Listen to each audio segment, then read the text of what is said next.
Boa noite, meu nome é Gustavo Pires Gonçalves, eu sou farmacêutico, eu sou graduado pela Federal do Espírito Santo, especialista em avaliação de saúde pela Escola Nacional de Saúde Pública, Fiocruz, e mestre em Saúde, Ambiente e Biodiversidade pela UFSB.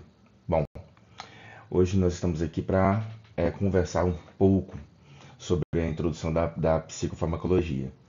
Tá? Isso faz parte de uma introdução do fundamento da farmacologia e da psicofarmacologia.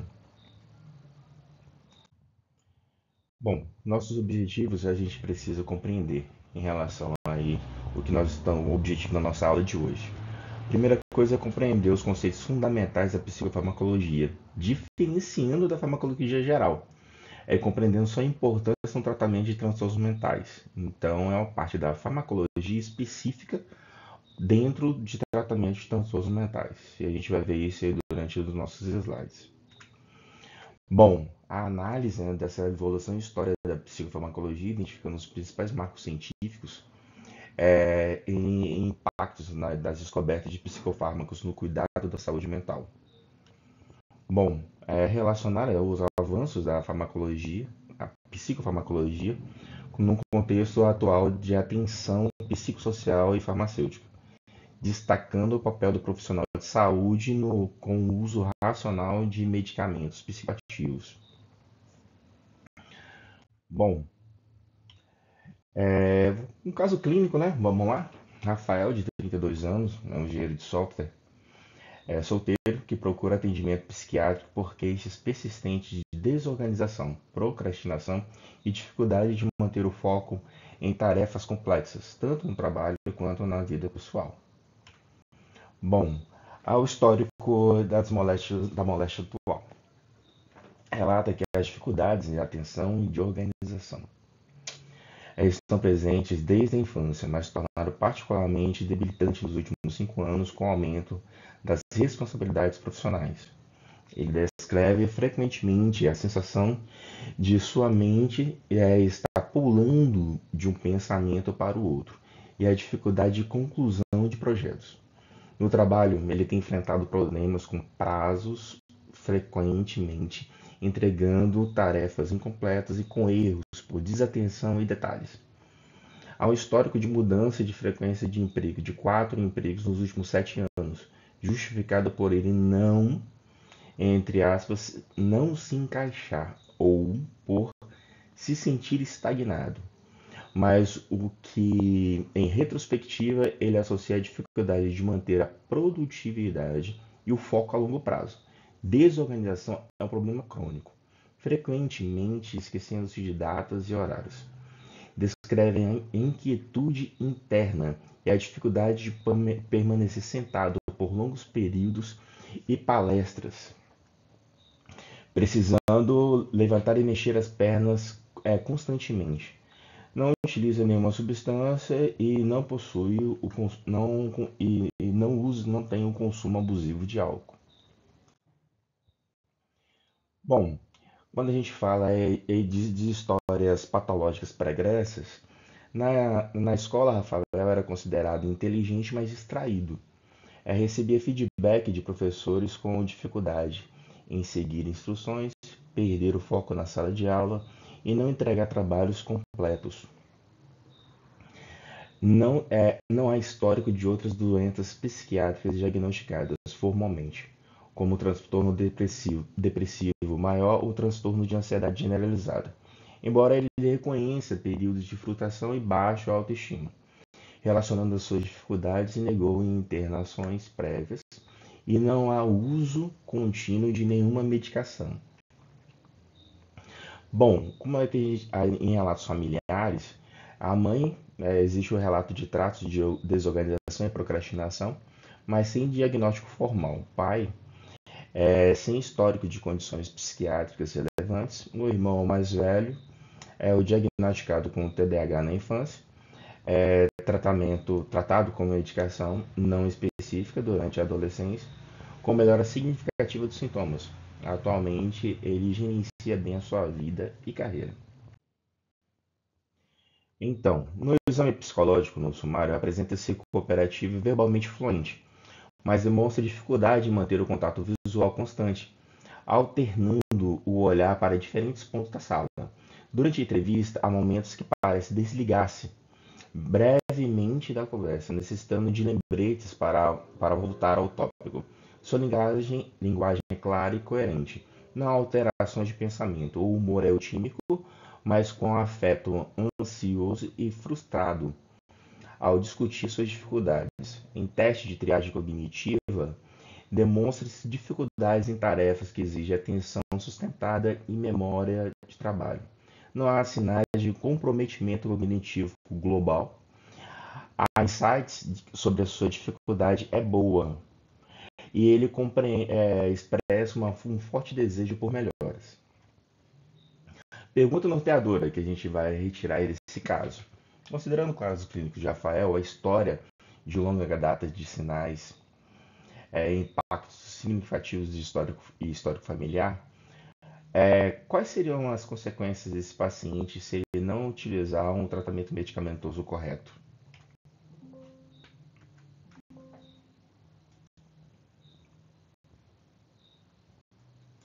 Vamos lá. No final da aula a gente vai conversar sobre esse estudo de caso e a gente precisa, antes de chegar lá e comentar sobre esse caso, discutir sobre esse caso, a gente precisa aí, colocar alguns conceitos e é sobre a história da psicofarmacologia. Bom, a psicofarmacologia é um estudo de interação, né?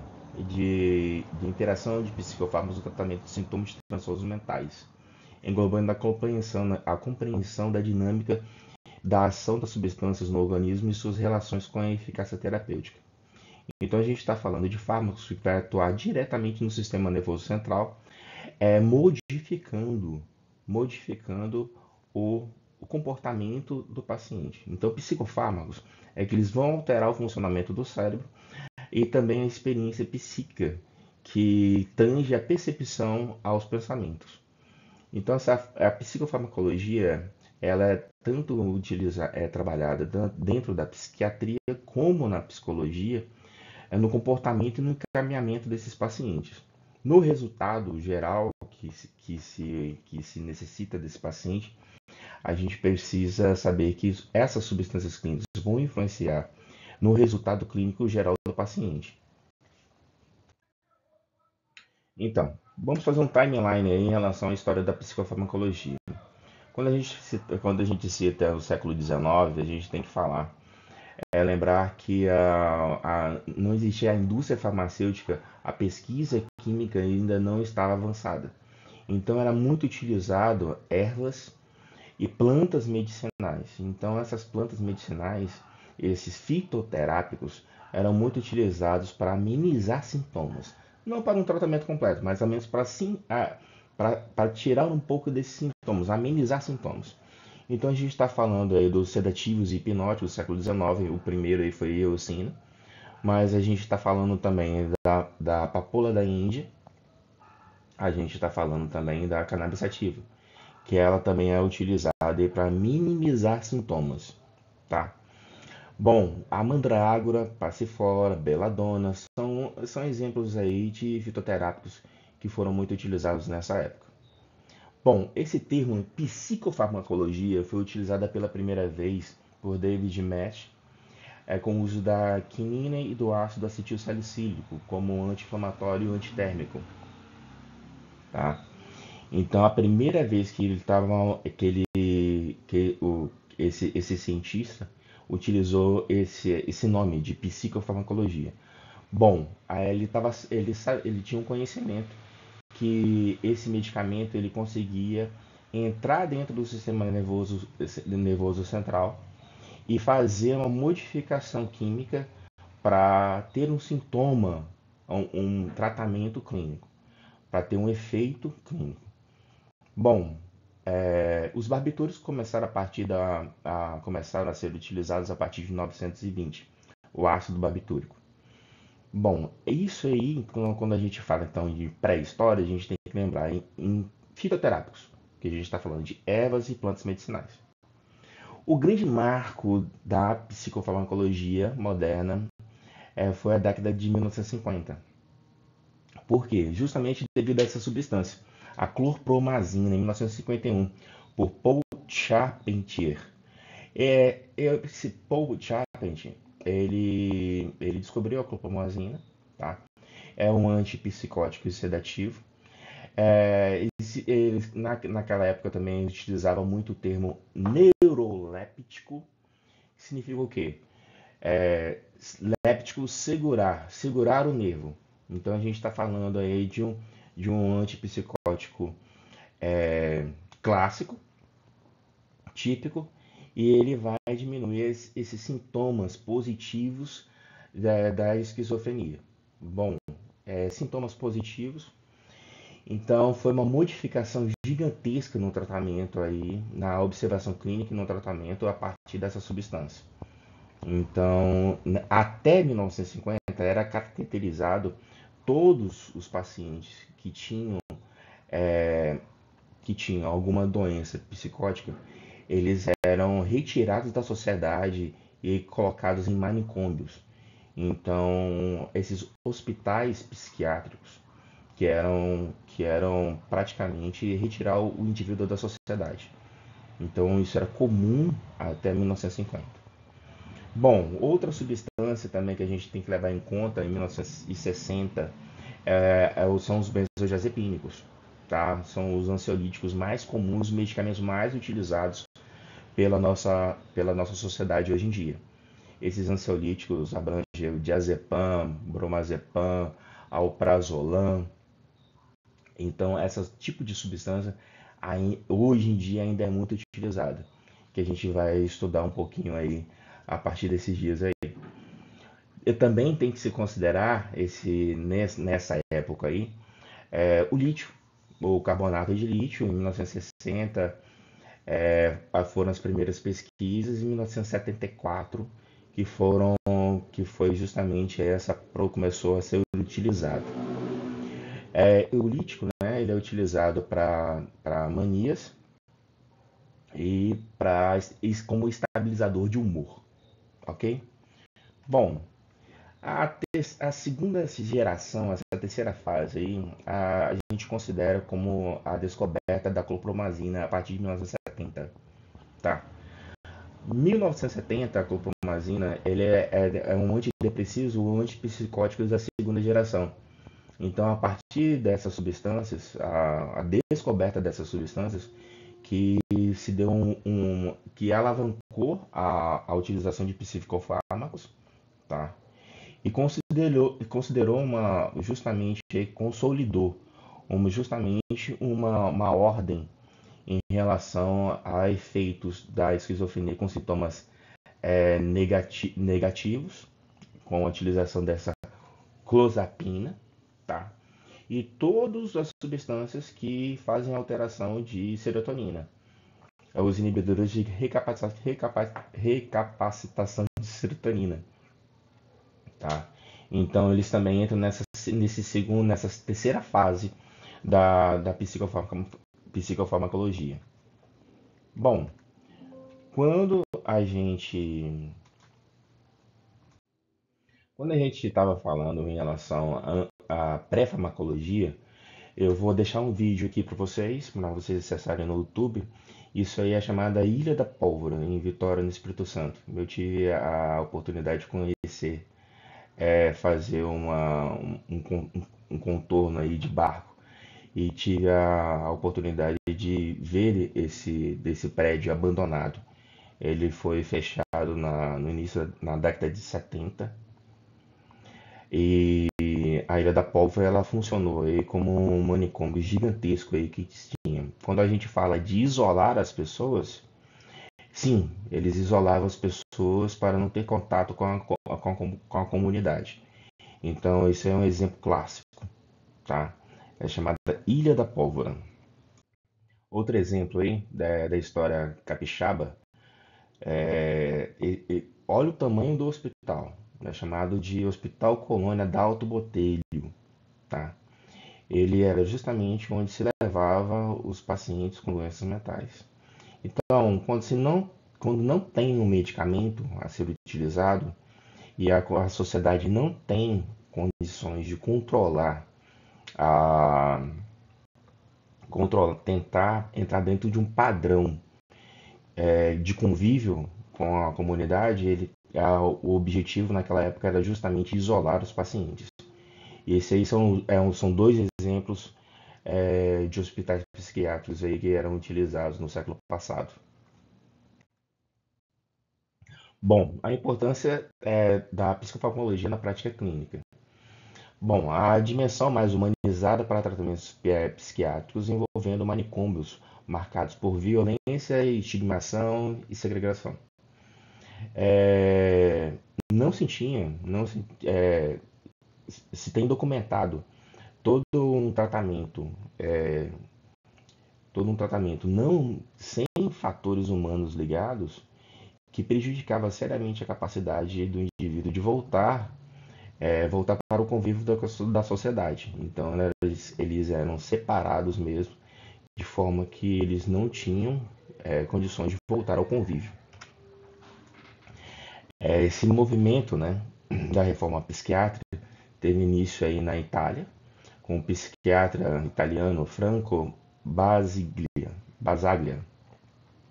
Contestou radicalmente as instituições hospitalares psiquiátricas, o que culminou na extinção de instituições em diferentes cidades no norte do país. Bom, então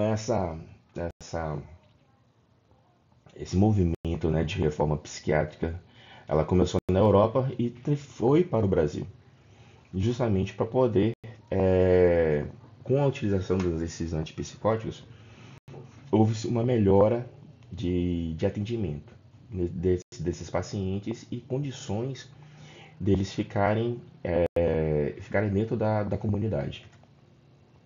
No Brasil, o manicômio era um lugar também para pessoas errantes que não se encaixavam no projeto social da época, seja pelo machismo imposto para a sociedade, seja por racismo, que impedia acesso ao indivíduo que viviam em condições subhumanas. Tá? Ou mesmo famílias que não queriam se encaixar, que não tinham filhos, que não estavam dentro dos padrões da comunidade, eles eram também mandados para esses manicômios como castigo. E tem um filme brasileiro que eu vou deixar aqui para vocês, para um hora de lazer. Tá assistindo um filme antigo da década de 80, tá? É O Bicho de Sete Cabeças, tá? Mas ele trata justamente da história de um filho que não estava dentro dos padrões comportamentais da família e ele foi retirado do convívio da família pelo pai. E o resultado que se transformou isso. Bom, a Organização Mundial de Saúde é, cita que mais de 700 mil pessoas no mundo morrem em decorrência ao suicídio anualmente. Esse dado é da Organização Mundial de Saúde de 2021. Isso significa que o número de pessoas que sofrem por ideações suicidas, tentativas de suicídios e depressões profundas é bem maior. Esse número de 700 mil pessoas ele ainda não foi atualizado, tá? Mas já houve um acréscimo aí no Brasil, por pesquisa própria através do Tabenet, de 17% após a pandemia, de acréscimo aí no número de notificações de suicídio. Em 23, estava para 8 suicídios a cada 100 mil habitantes no ano de 2023, uma elevação de 11% em relação a 21, e que registrou 2,7 de homicídios em 100 mil habitantes. A grande preocupação é os índices de suicídios que seguem a tendência de crescimento desde 2010. Entretanto, avanços científicos permitem identificar que os transtornos que podem estar associados com o próprio uso de medicamento. Então, existe aí uma ambiguidade, que a sociedade hoje tem os medicamentos, mas esses medicamentos também podem estar causando uma sobrecarga do indivíduo. Então, quando a gente fala de uso racional do medicamento, a gente tem que levar em conta que o tratamento ele precisa ser utilizado para aqueles pacientes que necessitam do medicamento propriamente. não de maneira descontrolada, ó, ou por viés ideológico, ou por facilidade de estresse do organismo. Então a gente tem que colocar facilidade do estresse do organismo, eu falo, que é uma utilização, uma medicação que a pessoa está utilizando para exceder o seu trabalho, exceder a sua capacidade. Então, a gente sabe que tem pessoas que querem estudar, precisam estudar durante um tempo alongado, ou trabalhar maior do que uma quantidade de horas que o corpo suporta. Eles podem estar utilizando esses medicamentos justamente para fazer uma suplementação da sua atividade, levando em consequências trágicas, tá?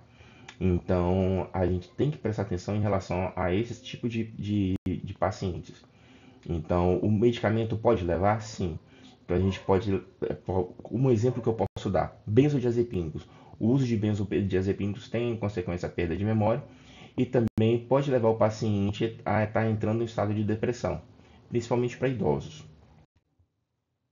Bom, embora que seja a psiquiatria utilizada pelos psiquiatras, a prescrição de medicação é muito importante que o psicólogo esteja a par das pesquisas, que tenha condições, conhecimento sobre a psicofarmacologia e acompanhar os pacientes e colegas de trabalho em melhor condição do tratamento.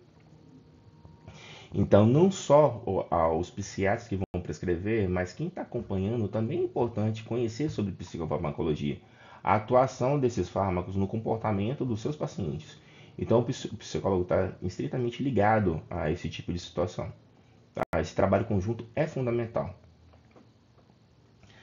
Bom, quando a gente voltando àquele nosso estudo de caso, aí podemos discutir uma discussão dentro da sala de aula, justamente quais seriam as condições aí, qual é a história de longa data dos sintomas, o impacto funcional significativo e o histórico familiar, quais seriam as consequências do paciente de não utilizar um tratamento medicamentoso correto. A gente pode entrar em detalhes aí durante mais alguns minutos. Deixo aqui também as referências bibliográficas, tá, em relação a esses títulos. E como atividade, um resumo, uma resenha em relação ao filme. Então, quando vocês tiverem a oportunidade para uma próxima aula, uma atividade, seria super interessante a gente estar utilizando essa resenha. Pessoal, um abraço, boa noite, tudo de bom.